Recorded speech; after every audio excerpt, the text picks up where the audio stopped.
저는 결국 첫 번째 $1 trillion 회사가 될 거라고 보고 있어요. 실적 대비 굉장히 저렴하지 않나라고 생각하는 섹터가 반도체이거든요. 자, 그래서 지금 5월 들어서도 주가가 진짜 많이 빠지고 있어요. 네. 그런데 이제 조금 제가 볼 때도 이 정도 밸류에이션이 적절한데 이렇게까지 빠질 건가 싶은 종목들도 있고 어느 정도 매수 기회가 또 온 그 가격대에 있는 종목들도 있는 것 같은데 미주모님 보시기에 좀 지금 현재 좀 매수 기회가 온 과하게 빠진 그런 종목들은 어떤 종목이 있다고 좀 생각하시는지 궁금하네요. 그 중에 하나가 제 생각에 마이크론 테크놀로지 지금 화면에 보시는 주식 중 하나라고 생각이 돼요. 지금 상황에 어울리는 주식이 저는 일단 PE가 낮고 그리고 성장성도 보장해주면서 그리고 최근 실적도 나쁘지 않은 주식에 좀 투자해야 된다고 생각하는 편이거든요. 그런 면에서 봤을 때 마이크론 테크놀로지는 지금 올해 아직도 59% EPS 성장률 그리고 내년에는 33%를 예상하고 있고요. PE도 지금 8밖에 안 돼요. 네, 진짜 저렴하더라고요. 4 PE로 봤을 때도 6, 5 그 사이예요. 굉장히 저렴하고요. 최근 실적도 봤을 때 지금 5쿼터 연속 이상 100% EPS 성장률을 가지고 있고 물론 성장률 슬로우다운이 약간 있다고 볼 수 있지만 작년에 이미 많이 성장한 숫자에서 이번 쿼터에 25% 성장한 숫자면 전혀 나쁘지 않다고 생각이 돼요. 굉장히 저렴한 주식 중 하나이고 그런데도 불구하고 이렇게 빠지는 게 저는 이해가 안 되더라고요. 그러니까 다른 뭐 퍼가 높은 기업들 뭐 그런 기업들은 좀 뭐 이해가 가도 마이크론 같은 애들도 이렇게 빠지나 싶을 정도로 빠지더라고요. 그래서 제가 지금 왜 이 주식이 조금 괜찮다고 다른 주식들보다도 좀 더 괜찮다고 생각을 하시면 이제 차트로 가서도 한번 설명을 해드릴게요. 주식에는 이걸 많이 사용해요. 이렇게 더블탑이랑 더블 바텀 이걸 많이 사용을 하는데 딱 차트로 보셔도 지금 이때가 고점이었고 굉장히 많이 하락을 했다가 이 저점을 찍고 이만큼 올라갔다가 지금 다시 딱 그 저점 레벨까지 내려온 상태예요. 그래서 이런 더블 바텀 레벨을 유지를 해주고 다시 상승하기 시작하면요, 이런 주식은 좀 상승 여력이 있다고 생각이 돼요. 그리고 혹시 이 레벨에 매수를 하셔도 조금 더 하락하더라도 앞으로 계속 아까 보여드렸던 실적이 계속 유지가 되면 장기적으로 보실 때 지금 매력적인 가격이 있지 않나 라고 생각이 돼요. 요것도 저는 생각이 되고 또 하나의 반도체 주식 최근에 또 괜찮다고 생각하는 주식 중 하나가 AMD인데요. 이 주식을 보시면 PE가 지금 뭐 조금 높다고 볼 수도 있죠. 26인데 사실 이 주식은 그만큼의 성장률을 지금 받쳐주고 있어요. 제가 볼 때는. 그리고 이렇게 낮은 PE로 트레이드 된 적이 없어요. 지금 5년 PE 레인지를 봤을 때 25에서 지금 196 사이에요. 그만큼 지금 낮은 단계에 있다고 보시면 돼요. 자, 근데 이 PE가 낮아도 여러분들이 성장률이 이게 계속 내려가면은 이게 낮아도 문제가 될 수가 있어요. 근데 지금 더 올라갈 수도 있죠. 성장성의 문제가 있어요. 근데 성장성에 지금 문제가 없는 게 이미 보증이 됐거든요. 그리고 최근에 초록색 에로가 무슨 뜻이면요, 가이던스를 오히려 올렸다는 거예요. EPS 성장률을 최근에 오히려 올렸다. 그런 상태인데도 지금 고점 대비 거의 50% 조정을 받은 주식이에요. 근래에 또 가이던스 올린 종목 중에 하나가 엔비디아도 있던데, 물론 5월 25일에 실적이 그건 아직은 실적이 좀 안 나왔죠. 엔비디아도 한번 봐드릴게요. 엔비디아도 봤을 때 일단 실적이 좀 안 나왔어요. 근데 최근 나온 실적으로 봤을 때는 지금 슬로우다운이 없다라고 생각이 돼요. 그래서 지금 여러 가지 지금 반도체 주식을 좀 보여드렸는데 물론 슬로우다운이 좀 있는 주식이 있기는 해요. 약간 램 리서치라는 반도체 장비 관련 주식이 있어요. 근데 이것도 지금 많이 하락해서 PE가 14라서 괜찮은 발류에이션이 있다고 생각은 해요. 근데 여기 밑에 보시면 지금 확실히 슬로우다운이 있는 게 보이죠. 그러니까 이런 주식들은 조금 더 보수적으로 어프로치 하셔도 될 것 같고 제가 볼 때는 제가 말씀드린 세 개의 주식들은 장기적으로 볼 때 그래도 여러분들이 좀 보수적으로 하락장이니까 매수를 하시고 홀드 하시면 큰 문제는 없지 않을까라고 생각이 돼요. 그리고 퀄컴도 최근 실적 괜찮았고요. 테슬라도 서플라이 체인 문제가 있고 인플레이션 문제가 있는 환경에서도 지금 뭐 중국 봉쇄 때문에 지금 상하이 공장 멈췄다고 하던데 그런 이슈 때문에 뭐 트위터 이슈도 있고 최근에 그렇죠. 최근에 많이 빠졌잖아요. 최근에 많이 빠졌고 사실 근데 제 생각에는 이슈 때문에 빠진 것도 있긴 하지만 그냥 하락장이 크고 그리고 테슬라는 그래도 다 좋은 주식인데 확실한 건 PE는 높아요. 발류에이션은 높다고 볼 수밖에 없어요. 그래서 비싼 주식이죠. 비싼 주식이기 때문에 올라갈 때도 빠르게 올라가지만 내려갈 때는 다른 애플 이런 주식들보다는 훨씬 더 빨리 내려갈 수밖에 없는 주식이에요. 그래서 최근 센티멘트 안 좋은 게 저는 굉장히 크다고 생각을 해요. 근데 실적으로 봤을 때는 전혀 문제 없고 단 한 가지예요. 그냥 발류에이션이 좀 높다. 이 아규먼트밖에 없는 주식 중 하나 같아요. 예. 자, 근데 장기적으로 볼 때는 저는 테슬라는 문제 전혀 없다고 생각이 되고, 자, 이제 차트적으로도 봤을 때 저는 사실 이쯤이 좋은 매수점이라고 생각을 했어요. 근데 최근에 좀 센티멘트가 너무 안 좋아서 그게 조금 문제인데, 지금 보시면 테슬라는 이 상승 박스권이라고 할까요? 이 부분에서 굉장히 오랫동안 움직였어요. 그래서 이쯤에 매수를 해서 이쯤에 그냥 수익을 보셨으면 지금 괜찮은 상태이죠. 근데 지금도 센티멘트가 안 좋아서 많이 내려온 상태이고, 사실 이 장기간 지지선은 뭐 뚫렸다라고 볼 수는 있거든요.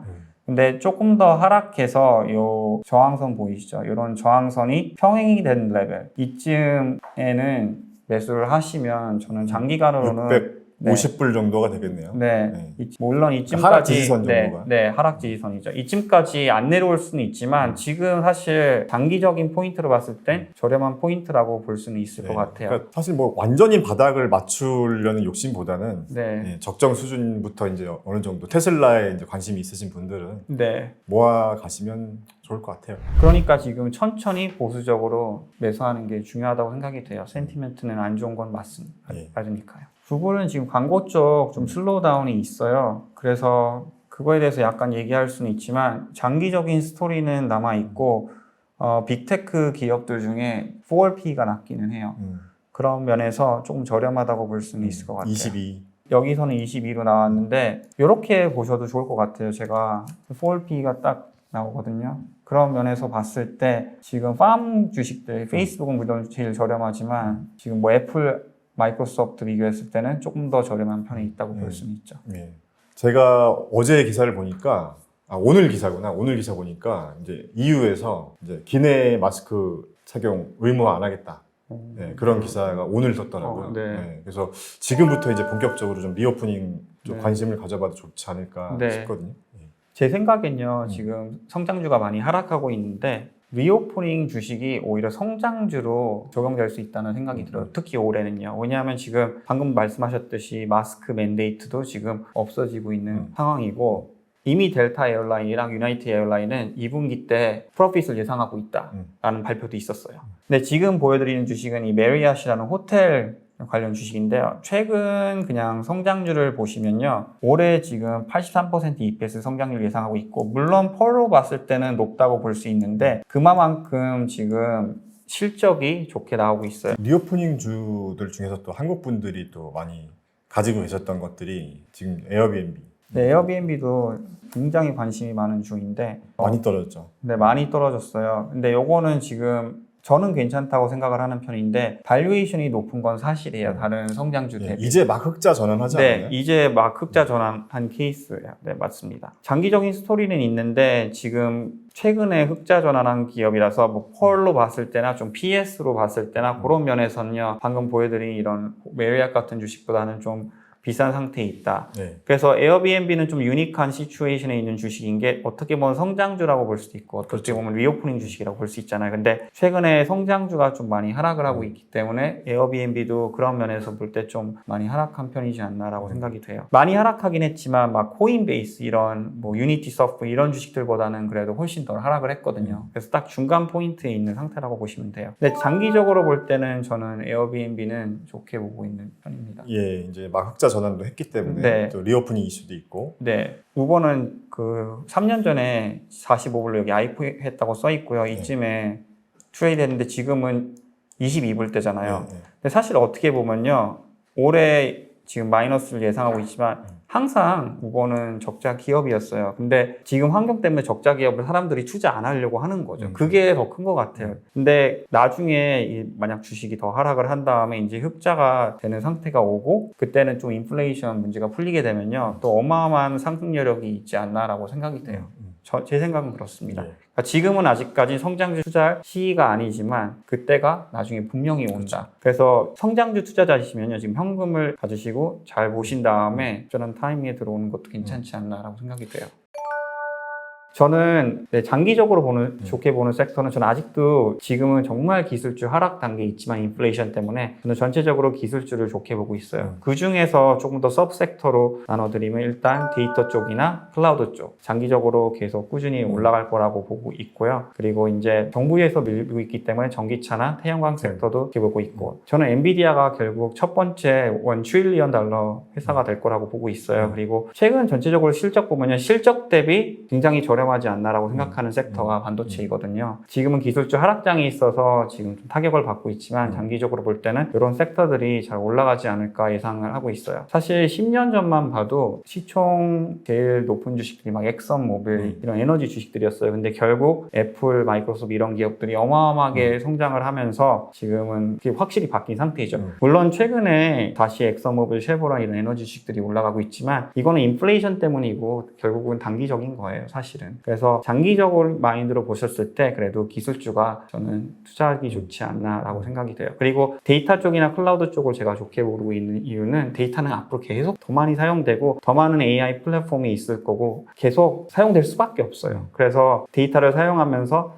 사람들의 행동도 이제 다 분석이 가능하거든요. 그러면 이제 마케팅 액티비티나 뭐 여러 가지 그런 움직임도 효율적으로 이피션트하게 다 돌아가게 하는 게 데이터의 중심이 있다고 저는 보고 있고요. 그런 면에서 봤을 때 당연히 데이터나 클라우드 쪽은 좋게 보고 있고 그리고 전기차나 태양광은 정부에서 지금 밀어주고 있잖아요. 어차피 에너지 주식이 비싸기 때문에 앞으로는 리뉴얼 에너지 쪽으로 가고 바이든에서도 미는 정책이고요. 그래서 저는 그쪽 섹터는 앞으로 정부의 그 힘을 받고 조금 더 계속 성장하지 않을까. 그리고 미국은 지금 테슬라가 진짜 어마어마하게 많습니다. 지금 벌써 한국이랑 다르게 테슬라가 좀 별로 보이지 않는데 미국은 벌써 충전소도 훨씬 많아지고 있고요. 앞으로 그쪽으로 지금 이미 돌아가고 있어요. ETF도 이제 뭐 여기 보면은 아크보다는 TQQQ를 추천하신다. 이렇게 지금은 그렇게 의견을 됐죠. 주셨는데 네. 저도 사실 최근에 TQQQ를 조금씩 담기 시작했거든요. 네, 그래서 제가 처음에 이제 40불 정도부터 계속 담기 시작하고 최근에 좀 하락해서 저는 한 3만 불 정도 담아봐야겠다 생각했어요. 지금 한 2만 불 정도까지 담았는데 어제도 하락해서 조금 담았고 근데 지금 아크보다는 TQQQ가 좀 더 괜찮은 것 같다 네. 이렇게 말씀 주셨는데 그 부분에 대해서 한번 좀 말씀. 일단 아크랑 TQ 중에서 제가 왜 TQ를 좋게 보는 편이냐면 아크는 일단 수익이 없는 기업 성장주들이 많죠. 성장률이 많고 적자 성장률이 많기 때문에 지금 환경에서 충분히 더 하락할 수가 있어요. 그리고 TQQQ도 지금 기술주가 많이 하락해서 하락하고 있긴 하지만 결국 전체적으로 탄탄한 기업으로 구성이 돼 있거든요. 어쨌든 뭐 지수를 따라가는 레버리지니까. 네, 지수를 따라가는 레버리지. 근데 TQQQ도 리스크가 하나가 있기는 해요. 특히 변동성 큰 장에서는. 그렇죠. 왜냐하면 오히려 QQQQ가 1% 하락을 할 때 변동성 큰 장에서는 이상하게 3% 이상 하락을 해요. 3배 레버리지만요. 그리고 또 1% 상승할 때는요. 오히려 3%를 안 상승하고 막 2몇% 몇 그렇죠, 상승할 때가 있어요. 그래서 계속 변동성이 심한 장에서는 오히려 좀 레버리지 상품. 레버리지 상품도 어느 정도 조심을 해야 되고요.